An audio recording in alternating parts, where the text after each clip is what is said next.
You're listening to a CNA podcast.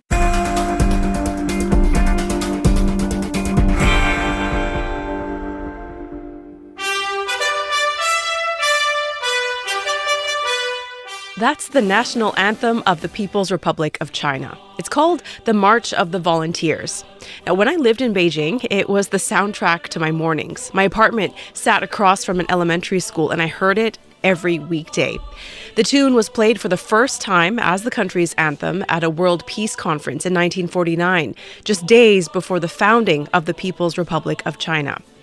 This year, the People's Republic of China is marking its 75th anniversary. I'm Teresa Tang. Correspondents Olivia, Siong, and Guan join me today to talk about how far the country has come and where it's headed. Good morning, guys. Welcome to the podcast. Hi, Teresa. Good morning. Being based in China, do you guys have that anthem committed to memory yet at this point? How often do you hear it? I have to say, I do hear it pretty often, covering many official events here in Beijing, increasingly this year, especially as we've seen China stepping up its diplomatic activity and lots of foreign leaders visiting the country. It is quite something to hear it played live by the military band, especially at the Great Hall of the People. It's still quite something every time you hear it. But, I've also heard it play too here at sporting events. And in fact, I was just looking at the office. We have this map of China for reference, and on it is actually the score of the national anthem. So, wow. It's quite interesting. It's there. Yeah, it is there. I haven't necessarily learned how to play it, but definitely a very rousing piece. Well, the fun fact is that the Chinese national anthem was actually born here in Shanghai. It was actually a theme song for a movie about a Shanghai intellectual who joined the Chinese resistance against the Japanese invasion of Manchuria. Funny enough, this might be the city it's born in. Unlike Olivia, I actually don't quite hear the anthem quite often enough. Although it's quite a catchy tune, it kind of rings in your ears, Yeah, it is. In 7.5 decades, the People's Republic of China has seen incredible growth, incredible progress. I lived there for a couple of years, about a decade ago, a long time now, and I've only visited once since then, but I know how mind-bending the pace of change in the country can be. One day you see an empty plot of land, the next there's a building there. I think one thing that I've seen here is that, if there is political will for something to get done, things do happen pretty fast. Take the COVID-19 pandemic, for example, when more medical facilities were needed.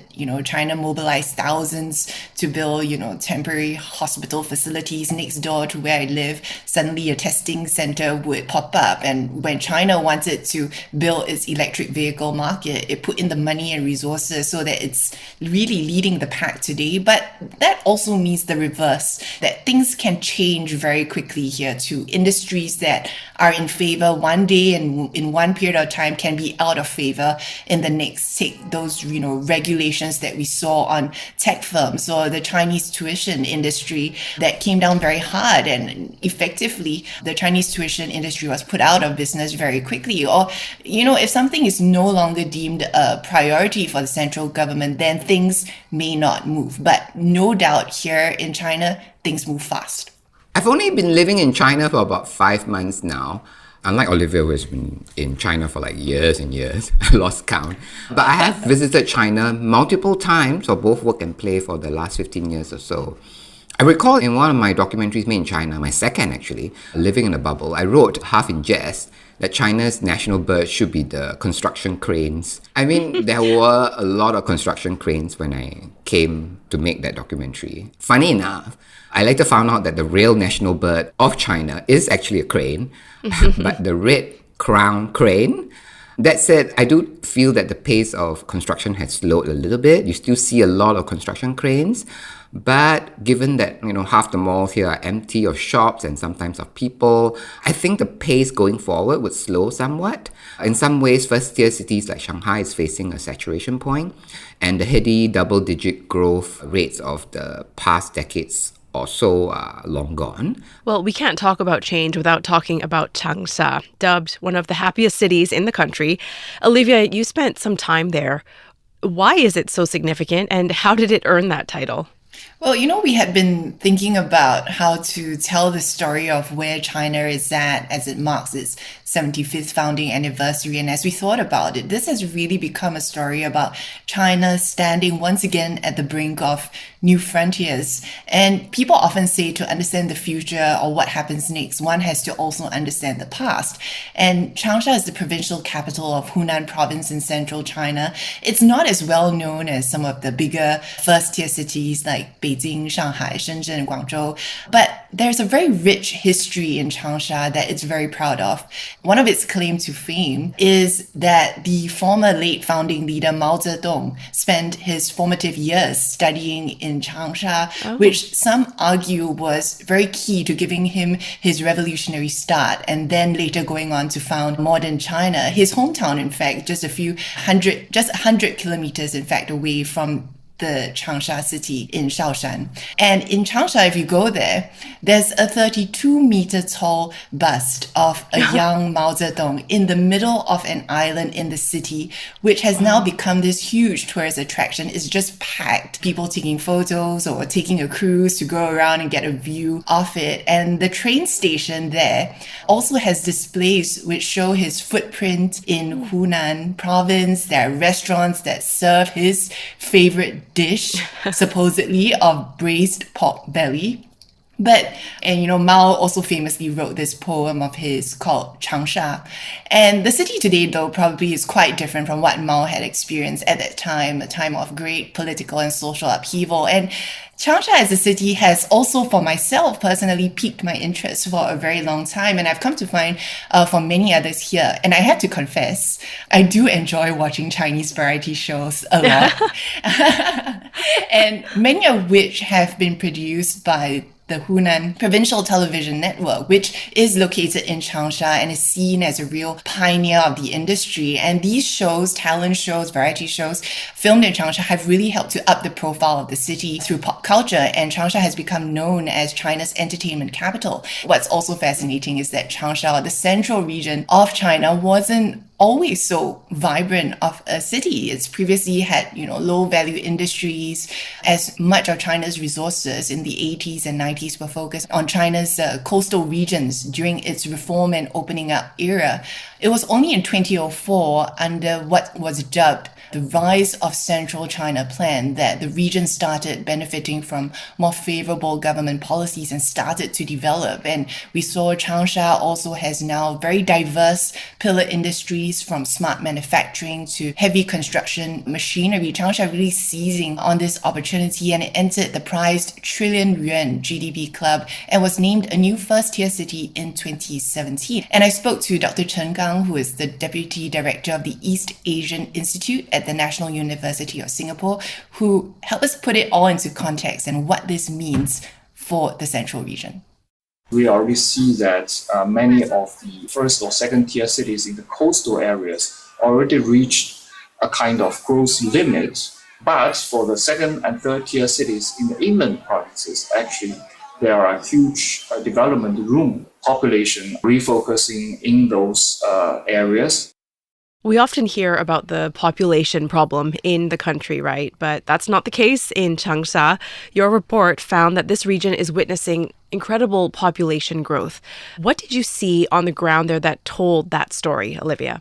Yeah, in 2022, Changsha saw the highest population growth in the whole of China. Many people choosing to relocate to the city. And last year was another city in central China, Hefei, that took top spot. And compare that to the previous decade, between 2010 and 2020, the highest population growth was in fact in more first-tier cities like Guangzhou, Shenzhen, and Hangzhou. So what's the draw of these inland cities, which many people say actually have no natural advantages? It's not near the coast, not near a port, but it's just really started developing. And from people I've spoken to who have moved, there are both push and pull factors. One of the big factors now is housing prices. And I spoke to this young couple that runs this Douyin account where they share about their new life in Changsha. 29-year-old Shi Honghong, she's from Fujian province, and her husband, Xie Chaofeng, who is from Hunan, but they have actually been living in Shanghai for close to a decade and decided in 2021 to move to Changsha. And some of their friends and family said, you are going to regret this move of, moving from a first-tier city like Shanghai. But they told me that they have no regrets at all. Have a listen. Shanghai is a prosperous city that most people aspire to live in, but the high property prices in the first-tier city mean you can't buy a house. You still face the need to get married and have children, and then your children will face education issues. We think that rather than just surviving in the city, truly living in the city is more important. Well, just to give you a sense there of the housing price difference, Ms. Shi said that a house in Shanghai that they were looking at in the suburbs would be about 5 times or 6 times more than what they were paying in Changsha. And they bought their 120 square meter home, a brand new home that we visited for about $225,000 US. The couple also says they were drawn by the strong educational institutes and healthcare facilities in the city. Talking to the locals there's a term that they often use, which is 烟火气, which refers to this vibrancy of everyday life. They say the pace of life is slower. Yes, they may have had to take a pay cut at first, but they do feel that life in Changsha is less competitive and less stressful. And observers also I've spoken to say by attracting so many people to the city, it's also about talent. And then that also incentivizes businesses to set up and, grow their business and operations in that particular city. The only complaint I would say when I talk to people who live there was that it's really, really hot in Changsha. And I don't just mean the food. I mean, Changsha is known for being some of the spiciest in the country. But when we were filming, we were talking about temperatures of 38, 39 degrees Celsius, which was quite something. Yeah. Changsha, in fact, is known as one of the furnaces of China, especially in the summer. Yeah, it definitely sounds like the pros outweigh the cons in that city.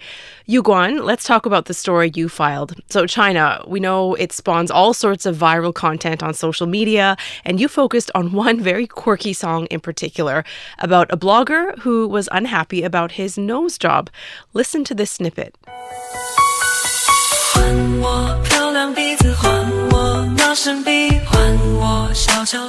It's definitely earworm material, but what you probably can't hear is exactly what makes it unique, and that is that a human didn't create it. That's right. It was actually created using an AI platform, Sky Music, released by Kunlun Tech. It used to be one of the gaming companies, Kunlun Tech, but now it has also released its own large language model, which it did it with a US partner called Skyworks. A large language model is a bit like ChatGPT. So now Kunlun Tech is now one of the many companies in China competing in the AI sector. The company has also released something called Sky Reel for beta testing. It allows users to create short video clips. All you need to do is just input your storyline and the program does the rest for you. Right? Wow. I haven't personally tested that program, but the company did say it will let me be one of the beta testers, so we are looking forward to trying that. Now, of course, Kunlun is just one of the many, many startups and companies competing in the AI field. China now has a very active ecosystem of many companies competing and innovating in that field. This, of course, include the big boys, the BAT, right? Baidu, Alibaba, Tencent, but also hundreds of thousands of other smaller companies and startups, right? Now, according to one database, China added over 230,000 new companies involved in AI just during the first half of this year. No way. Wow. Yeah, so that takes the total to over 1.6 million. It's just mind-boggling. That's somewhat different from the US, where funding is concentrated in fewer companies, and where the AI sector is undergoing a period of consolidation. They're all innovating at the same time, and they're all looking to make AI work for everyday applications or commercial purposes, right? They're not really looking to really high-end AI research. They're really looking into AI application. And what I see here at least, right, I see that AI has already been deployed in many areas of life. For example, there's this chain store that sells like rice and dishes just below my office. It's what in Singapore we call the economic rice store, right? Or in Indonesia they call it the nasi padang store. But they deploy AI there. So what it does is that, you pick your dishes, you go on in a line, you pick your dishes, you put it on your tray, and then at the end of the tray, there's this AI system with a camera The camera detects your dishes and tabulates how much your bill is. How fascinating is that? Wow. It doesn't need anyone to interfere, and then after that you just pay with your, the payment systems that you have in China. So that is where AI is in China today. It's been deployed for life, right? Wow. For living. Where China is today in AI didn't come by accident. Chinese Premier Li Qiang was quick to point out during a recent World AI conference here in Shanghai that Beijing rolled out a plan to be one of the leading countries in AI as early as 2017. Let's take a listen to what he said during that conference. 早在2017年 As early as 2017, China released a development plan for the next generation of AI. In recent years, we have fully leveraged unique advantages such as the concentration of innovation resources, vast amounts of data, and diverse application scenarios to promote innovation in AI. Then where does China stand in this global AI race? And yes, of course, I'm talking in relation to the US, because I remember at the end of 2022 when an American company launched ChatGPT, and it was just such a game changer. Can China catch up? Has it caught up, Guan? I wouldn't say China has caught up, but since ChatGPT, in under 2 years, China has now not one, but hundreds of large language models similar to ChatGPT. They're not all good, right? But some of them are pretty all right. And a 2022 report shows that China produces most of the world's entry-level AI talents. So that it has the capacity to catch up in that sense. But in terms of high-level AI research, China is still behind the US. As chairman and CEO of Kunlun Tech Fang Han puts it, until ChatGPT 5 is released, in the large language model field, the US is at a senior high level, right? While China is at a junior high level, right? But he says catching up is not impossible because China does have the prerequisites. Let's take a listen. I think that the world's artificial intelligence is now clearly dominated by China and the US, with the US at a higher level. However, China, first of all, has a larger team of low-end engineers, and secondly, the Chinese are good at commercializing technology. Now let's think back to the 70s. If you looked on the streets of China in the 1970s, you'd probably see a lot of bicycles. They were hugely popular at the time, and the country was known as the Bicycle Kingdom by some. Olivia, maybe the time will come when we call it the EV Kingdom. What do you think? Well, if it's already not, if you're talking about seeing them on the roads or in the malls being sold, every other time I take a cab, it is an EV. It's no longer a rarity. And, EVs are part of what's been dubbed China's new productive forces, which authorities are giving a lot more attention to in hopes of it helping to boost China's struggling economy. And one of the key players in this effort is EV giant BYD, which, if we were to go back to talking about Changsha, it has a huge factory and supply chain there. It's set up in 2009, and that was a big win for Changsha. And recently, we were given rare access to have a look at the factory where we could see plenty of activity going on, robots being deployed, automation. Security was pretty tight, and we were only allowed to film in very specific areas under supervision. So what we saw was just probably the tip of the iceberg. And as you would imagine, there are business secrets that they would want to keep confidential. But what was key here also from this trip was we noticed that, BYD had invited and was very keen to show the media, some who had flown in from overseas, not just, media like us based here, but they wanted to show us their cars under their luxury brand Denza that they were starting to export beyond the mainland, including to overseas markets like Singapore and in the future Malaysia. They let me test drive a right-hand drive car on a test track. That was pretty fun. I was asking the safety driver if he was nervous. But it's a test track. So I was still a little bit nervous about flooring the gas pedal. And it was also a bit uncanny because, I'm used to driving a left-hand drive here in China, but this time we were driving a right-hand drive because these overseas markets have a right-hand drive. And chatting with that safety driver, he did tell me that they have been receiving many foreign guests at their factory in recent months from the Middle East, from Asia, and all these new and alternative markets that BYD is looking into selling their products at.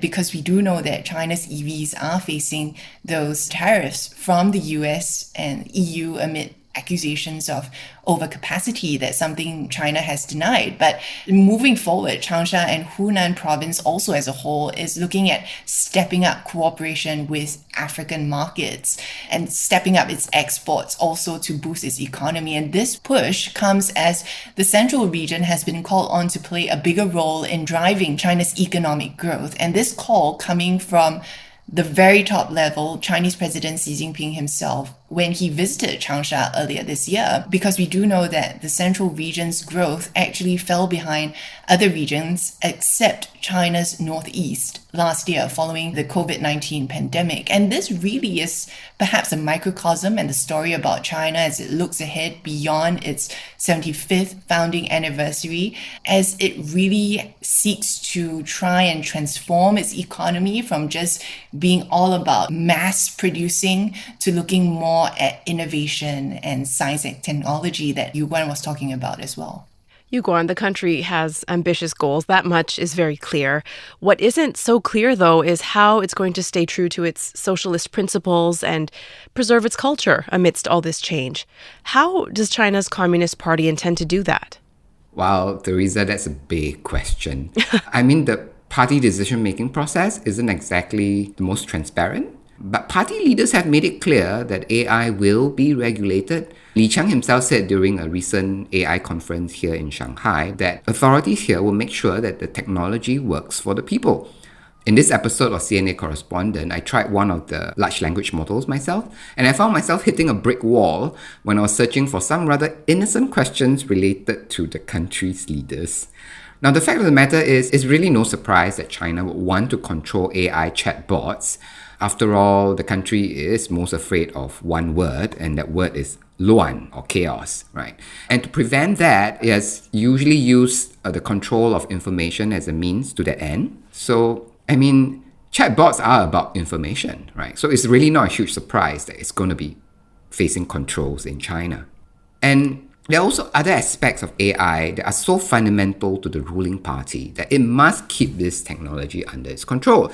If we look carefully at the founding principles of the Communist Party of China, or any communist manifesto for that matter, if you think about it, it's really all about work, right? It's how to fairly redistribute the rewards of work. And here we have a technology that would revolutionize work.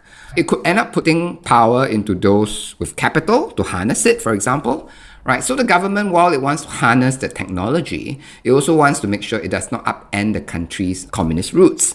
One good example, of course, was the expose in 2020, right, about how delivery apps like Meituan, right, powered by AI, were optimizing delivery times to such an extent that delivery workers were forced to run red lights to avoid penalties. Right, and that's because the AI itself does not take into account various human delays that could happen along the way. Right, simple things like maybe a broken lift, for example, or an old lady walking in front of you, that could delay you too, right? Mm-hmm. And that's just an example of AI gone wrong. So the party needs to make sure that all that AI innovation essentially does not result in a capitalist nightmare. Olivia, you covered the 70th anniversary of the founding of the People's Republic of China, and here you are 5 years on, marking another milestone of this incredibly dynamic place. How would you compare the two, and what do you expect to be reporting on come its 80th anniversary? That's another super tough question. I have to gaze into my crystal ball.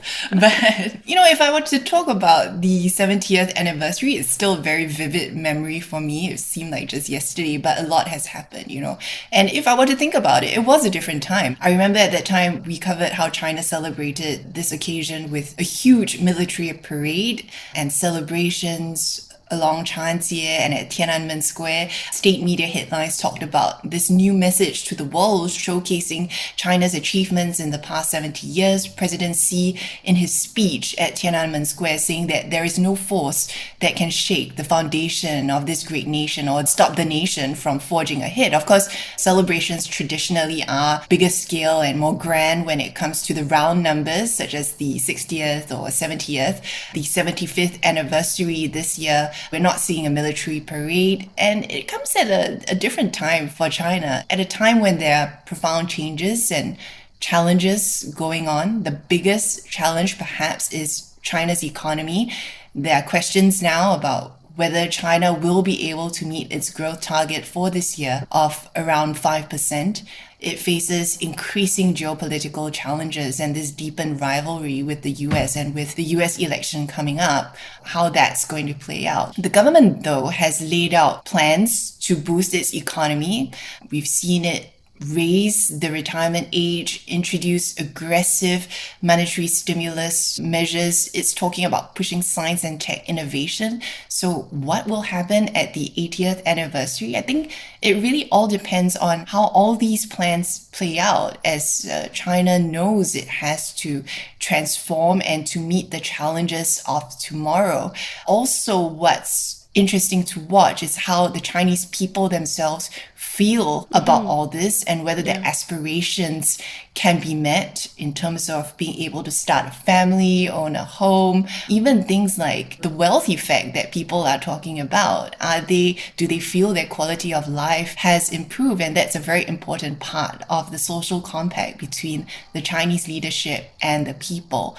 But amid the array of challenges, there are a lot of questions on how this would plan out. But a lot of observers are also saying that one should never count China out. The People's Republic of China has such a rich and fascinating history, and it sounds like it's going to have an equally rich and fascinating future as well. Thank you so much, Olivia and Guan.